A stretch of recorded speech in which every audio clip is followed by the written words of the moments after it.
Hi guys, it's Emily from Novel Novels and welcome to today's video. This is top 10 books of 2024 so far. I've just changed the title. I need to remember to write this down. I keep changing the titles of my videos and I'm not organised at all. Now, this is the second time filming this because I didn't think I had enough my top 10 books and now I have. And I wasn't going to give them in numerical order, so least favourite to favourite.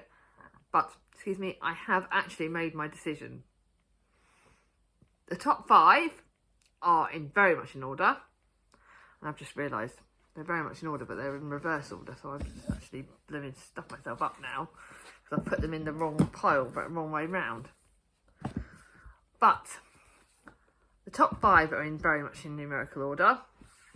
But the ones underneath that are not in order. So the bottom 5 are not necessarily, they are in order, but they can change for whatever mood I'm in. But as always, I'm going to give you guys a challenge. Can you predict any books in this top 10? And can you predict my favourite book of the year so far? For me, that has been the favourite book of the year from the moment. Yeah. I've chopped and changed on this favourites over the year. Every year I put a favourite for the month, and I put a little F on in my book journal as to a book that I think is a favourite for the year. This morning I went through it and deleted some books off the list, and because I had to narrow it right down to 10 because I really am strict on that. And these are books that have stuck in my memory, be it through Amazing Thing or everything like that. There's been a special reason for that, and yeah, they're important. I think for me, I've not included any there's one book that's kind of a series but not, I can't really describe why. So I have decided that I think maybe I'll do a separate video at the end of the year about the favourite series books, or whether you guys want me to do a top books from series, top 10 from series books, top 10 series books. Do you think I should do that at the start of January? Let me know. The end of the year, start of January. Because I don't like including series books in this, because partly it gives spoilers, and secondly, I feel like it doesn't count. I don't know why in my head it doesn't count. So you can argue with me, I don't mind. But yeah, there are 2 contemporaries. 3, 4, 5, 6 historical fiction, and I think 2 or 3 fantasy. 1, 2 fantasy, yeah, 2 or 3 fantasies. Kind of, yeah. I don't know. There's a lot more historical fiction this year. Anyway, I'm garbling. I didn't want this video to be too long. Let's crack on. At number 10, Love Theoretically by Ali Hazelwood. I loved The Love Hypothesis by Ali Hazelwood. Didn't love Love on the Brain as much, but I loved Love Theoretically. She is like this, I don't know how to describe the kind of romance. So it's basically academic kind of romances. It's so like, what is it? Theoretical physicist, that kind of thing. I can't remember the word of it, the name of it. But most of her books are like that. I know she's recently written Bride, which is like a completely different romance. I tend to buy all of her books. I don't have a short story collection to love to loathe you. I know that the lovely Charlotte from Coiny Reads loved this book, and I know that my lovely friend Kat from Bruising Reviews loved it. It is romance. It's like they work in labs, and it's Elsie Hannaway. But I remember Elsie being one of my favourite protagonists, and I remember loving her and the romance with Jack Smith. Oh my god, he sounds gorgeous. He's like one of my bookish crushes, I think. Not the bookish crush of the year, because obviously you would have seen my sort of, my other video. The mid-year free cat tag. My brain is not good, so, and that tells you my crush. But this is that romance. It's that love theoretical romance. It's the brainy. I love the protagonist. I love the romance of it. I remember loving it. I can't remember exactly why I loved it that much, but it must be on this reason for that. It was probably one of my earlier ones in my top 10. The other one at number 9 is Seven Summers by Page 2. Now, this has had mixed reviews. I know that my mum didn't like it as much as she liked her other books and wasn't even sure whether she was going to DNF it. And I think some people have loved her books and some people haven't. This for me is one of my favourites. Johnny Be Good is my ultimate favourite by this author. And I would love it if she actually... I've got a list. Someone I Used to Know is my other favourite. So this is in the top 3. And I loved it. It's set over 6 summers. And 6 summers ago, Liv and Finn meet working in a bar on the ruggish Cornish coastline. When a night of passion ends in tragedy, their hearts are bound together inextricably. But Finn must return home to LA, so they make a promise. Finn will come back every year, and if they're all single, they will spend it together. Liv crosses paths with Tom, and then this summer, Liv crosses paths with Tom, a mysterious newcomer, and they begin to fall for each other. And Liv starts to picture a world where her heart isn't broken every year. You do go in amongst the current timeline and the 6 summers. It did break my heart into a million pieces because there are some twists towards the end that literally shattered me into a million pieces. Liv's brother is one of my favourite characters in this. Liv is probably one of my favourite protagonists. She's not my... But yet Tom and Finn aren't my favourite male romance leads. They're not... Neither of them are my favourite male romance leads. But there are a reason. They work very well together in this book, but neither of them stand out as like the top romance. Johnny from Johnny Be Good is my favourite. But yeah, this is a really good book. It broke me into a million pieces. The fact that it made me cry is a good sign of a good book, but I thoroughly enjoyed this. In at number 8 is The Embroidered Book by Kate Hartfield. This is historical fiction, but it's got a bit of magical realism in it. I don't know if Kirsten from Reading Nymph has read this, but I think Katie read it. And it's set in 1768, and it's about Princess Charlotte, the daughter of the Habsburg Empress. She arrives in Naples to marry the man she's never met. Her sister, Marie Antoinette, is sent to the mirrored corridors of Versailles. Alone but powerless as children, they discover a book of spells with dark and unpredictable consequences. But every spell requires a sacrifice, and the love between the sisters turns to rivalry. It was amazing. Even though it's like one of my biggest books, I think it was like over 600 pages. I was supposed to read it over the course of the month. I think I flew through it in a few days. It's got what I love is, I've got to read more books by Kate Hartfield, I really have. So it's got like the cast list, and it's got the family trees, and it's got the cast list for all of the different sort of families within the book. And I just loved it. There is some heartbreaking bits in it. There's some bits that I found very emotional, but it is so good. I really enjoyed it. In at number 7 is The Girl in the Window by Rowan Coleman. This was my TBR jar book, and yeah, it was a favourite. It's historical fiction. It has got the Brontes in it, and Bronte-esque parts in it, which is what I love. It's got a mystery in it. It's got historical fiction in it. It's got a bit of contemporary in it. It's got romance in it. It is bloody good, and it was a real good mix. Pondham Hall is a centuries-old house on the Yorkshire Moors. Yorkshire Moors, obviously you can see the Bronte-esque. A magical place full of stories. It's also where Trudy Heaton grew up and where she ran away from. Now home after the devastating loss of her husband, she's returning home with her young son Will, who refuses to believe that his father is dead. While Trudy tries to do what's best for her son, she must also attempt to build bridges with her eccentric mother, and the hall's in repair. Again, I absolutely thoroughly loved this book. It was an incredible book. It has the Brontes, it has mystery, it has bits of excitement, it has bits where I cried. I really loved it. I loved the Yorkshire Moors, the darkness, amazing. Absolutely could not believe how much I enjoyed that. For that to be a TBR jar pick. Number 5 is Atlas, The Story of Parcel by Lucinda Riley and Harry Whittaker. Again, this has had mixed reviews because it is technically, obviously it's the 7 sisters and then the extra book on top of the 7 sisters. And it's partly written by Lucinda Riley and partly written by her son, Harry Whittaker. He finished it all off. Some of my people at the Baz Bookshop have said they didn't like this because it's not totally Lucinda Riley. But me and my mum absolutely loved it. This book is, again, it is massive. It's over 750 pages, 764 pages. But I bloody loved it. it's all about Parcel, but it draws all of the seven sisters into the storyline. It completes their stories interlinked with Parcel. It ends it perfectly, and it is absolutely perfect. But it is heartbreaking, and I'm going to read the whole series again. Probably not next year, maybe the year after, I think, because I love this series. The series was one of my favourite series I've ever read, and this just ended it perfectly. It had some, because all the other books had loose ends, and this just tied up every loose end of every sister.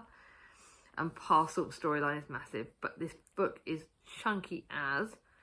It's set in 1928. It starts off in 1928, and then the current timeline is 2008. So you obviously have it going over a lot of history, and like I said, it interlinks all of the sisters' histories into this book, and it was just done really, really well. And I just think it properly deserves to be in my top 10. In at number 6. No, yeah, that was 10, 9, 8, 7. 10, 9, 8, 7, 6. In at number 5, The Sign of Her Own by Sarah Marsh. This is a book that was sent, it's an PR product because it was sent to me by Tandem for a read along. And it is probably one of the only Tandem books that will go on here. Again, I'm hit and miss with books that get sent to me by publishers. I apply for them because I think I'm going to like them. But this one blew it out of the park. It had amazing disability rep. It is, my copy of it's stunning. I will reread this because look, it's got obviously all the hand sign language. I learnt a bit of sign language doing this, and it really had the disability rep done amazingly. So it's about Ellen Lark, who's on the verge of marriage when she and her fiance receive an unexpected visit from Alexandra Graham Bell. And she knows what Bell wants from her. Ellen is deaf, and for a time, she was Bell's student in this technique called visible speech, and he instructed her on how to speak. And Bell also confided in her about producing the telephone and how that was done. But this has a lot about sign language. It has about visible speech, how deaf people, the life of being a deaf person.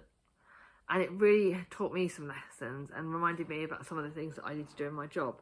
Now, I am partially deaf, so I still do lip read a lot.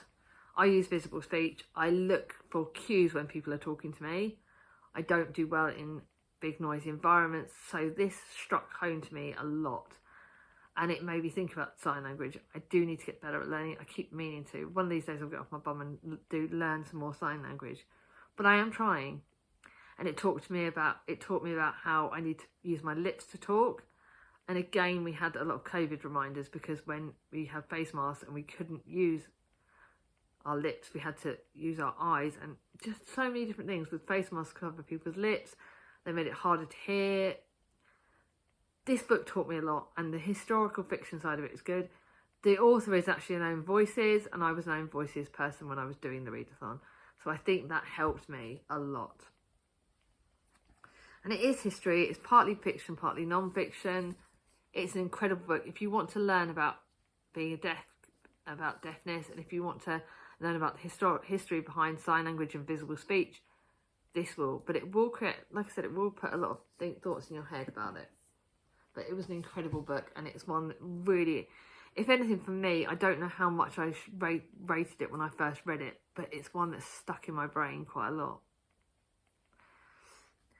In at number 4, a book that I read knowing that Alice loved it, and she would be really proud of, and she knew before she died that this was going in my favourites for the year so far, and this is Tomorrow, Tomorrow, Tomorrow. It isn't a favourite of the year. Alice, you were right. We finally met it. For me and Alice, well, obviously, as you well know, we had some books that we both read that have been favourites, and this was one. And as I was reading it, I couldn't necessarily talk in the waffle group about the book because not everyone had read it. I read it for the Spoonies, and I remember Alice loving it the year she read it, and the lovely Ross from Scully Dangly about the books loved it, and she took me to read it for Spoonies.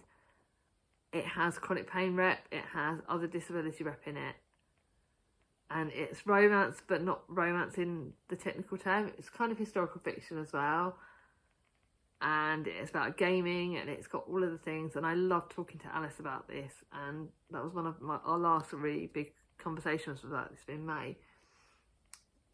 I'm glad I loved it for you, darling. I really am. I'm glad she made me read it because it was amazing. This is the story about Sadie and Sam. It's not romance, but it is about love, and definitely really springs true to me. Love in a different form. It has, again, the disability rep in it's great. The chronic pain rep in it's great. The love in it's great, and it's just done so bloody well, and I couldn't believe how much I loved it. Apparently it's literary fiction. I don't normally like literary fiction, but I love this. It's 4, but it could be 3 or 2. I can't decide. The top 4, 3 and 2 are all ones that the number they are in this list can sort of swap and change around. They're all in the top 5, but these 3 really could swap my moods for day to night. As for another book, I don't think Alice read this book. This was the Spoonies group book, and this is The Secrets of Haven Point by Lizette Orton. I know my sister, I think Charlie's read it and Charlie loved it. I know that my lovely, lovely friend Jack from Spread Bookjoy loved this. It had disability rep in every which way, and it's middle grade and it's fantasy, and I loved it. Again, it broke my heart into a million pieces. I know that another friend, it's going on another friend's favourite at the point. I love chatting to Chatty about it because she loved this book as well. I was Haven Point's first Reckling, but I certainly wasn't the last. There are 42 of us now, including the mermaids. I talked about this a lot. I nearly did a separate video, but with everything that's been going on, I haven't had a chance. But this has amazing disability rep. It does leave on a point where you're hoping that the author's going to tell us more about what they do next, what Alpha Lux does next, but it's really, really good. I thoroughly loved it. Great disability rep. And this talks about a lot of the disabilities. So it has characters with hearing loss, sight loss, wheelchairs, chronic pain. There's characters with a lot of the disabilities in this. There are moments where I cried. There are moments where it shattered me into a billion pieces. This is at the moment number 3 on my list, but again, it could go 4 or 2. So it was a brilliant book and I thoroughly loved it. In at technically number 2, but again, it could swap positions. Under the Whispering Door by TJ Klune. You all know The House in the Cerulean Sea was in my favourites last year. This is in my favourites this year. I read this at a time when we knew that Alice wasn't very good, and thank God I read it before she died, but oh my God. This broke me into a million pieces. I cried a lot when I was reading this. I now couldn't read it at the moment because it's about death. And it's about welcome to Sharon's Crossing. The tea is hot, the scones are fresh, and the dead are just passing through. It talks about death in a very real way. Like I said, I'm glad I read this before I died because I couldn't have read it now. But when the Reaper collects Wallace from where she claims is his funeral, he's outraged. But Hugo, the owner of the peculiar tea shop, promises to help him cross over, and Wallace reluctantly accepts the truth. But yet, even in death, he refuses to abandon his life. And that journey that Wallace goes through with Hugo, with the Reaper, in death, but not gone over to the limit. Whether we know, and it does talk about heaven, hell, what happens to us, what we believe in. It doesn't necessarily have heaven and hell in the God context. So it doesn't talk about religion, it just talks about what happens after. As a Christian, for me, I would like to believe that there is heaven. I don't necessarily keen on the hell idea, but if there is, then I know that's where my best friend would go. Yeah, anyway, I'm not going to cry. I'm determined to go through one video where I'm not crying in this video. But this is uplifting, devastating, tearful, emotional. What the hell, it knocked my socks off. But I bloody loved it. In at number 1, now see if you can guess. What book do you think is number 1? Number 1 was obvious for me. From the moment I read it, it was going to knock all of the other books off the top spot. The fact that I had to stop reading it because I wanted to leave it for longer gives you some idea about how amazing it was. The fact that I had to stop reading it because of the time of the day, the fact that I wanted this book to go on forever, the fact that now the sneaky peek is it was a book I borrowed from the library and I had to buy my own copy of it. In at number 1 is Fatherless Night by V.V. Ganeshathan. That was the winner of the Women's Prize, and it thoroughly deserved it. It's historical fiction. I have not always agreed with the Women's Prize winners, but this one deserved it. It was the best. I have another two of the books that were in the Women's Prize long list that could have been in this top 10. Soldier Sailor could have been in this top 10.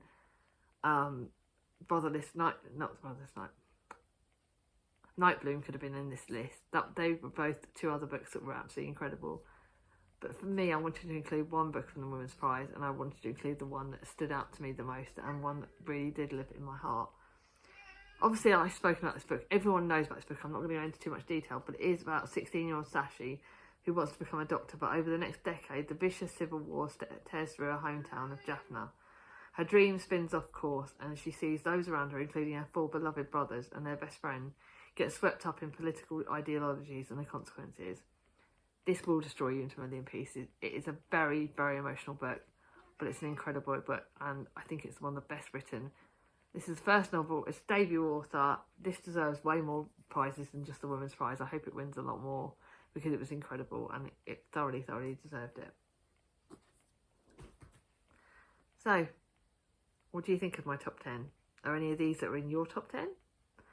What's been your favourite book of the year so far? If you got to the end of this video, do a number 10 or a number emoji in the comments down below. Let me know, like I said, let me know what your books have been your favourites of the year so far. If any of these have been in it, I'd love to know. Did you predict what books will be in my top 10? Let's give all the chats in the comment down below. I really love it, and BookTube is really helping me at the moment. If you like this video, give it a thumbs up. If you're new to my channel, not subscribed yet, ring on my ding-a-ling, and I'll see you all soon. Bye bye.